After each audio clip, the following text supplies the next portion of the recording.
আফগানিস্তানে প্রবল তুষারপাতে কমপক্ষে ১৫ জনের প্রাণহানি হয়েছে, আহত হয়েছেন আরও অন্তত ৩০ জন।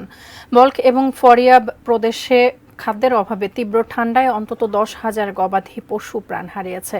প্রবল তুষারপাতের কারণে বহু জায়গায় রাস্তা পুরোপুরি বন্ধ রয়েছে। যোগাযোগ বিচ্ছিন্ন হয়ে যাওয়ায় খাবার বা অন্যান্য নিত্য প্রয়োজনীয় সামগ্রী পৌঁছানো সম্ভব হচ্ছে না। এতে চরম মানবেতর জীবনযাপন করছেন আফগানরা। তালেবান সরকারের কৃষি, সেচ এবং পশু সম্পদ বিষয়ক মন্ত্রণালয় জানিয়েছে, পরিস্থিতি মোকাবেলায় প্রতিটি প্রদেশে আলাদা আলাদা কমিটি গঠন করা হয়েছে। রাস্তা থেকে বরফ সরানোর জন্য উদ্যোগ নিয়েছে স্থানীয় প্রশাসন। তুষারপাতের জন্য যারা আটকা পড়েছেন তাদের উদ্ধারেও চেষ্টা চলছে।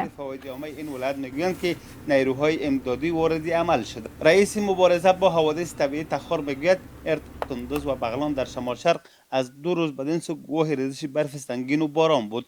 برفباری که باعث شده راههای مواصلاتی 11 ولسوالی در بدخشان مسدود شود.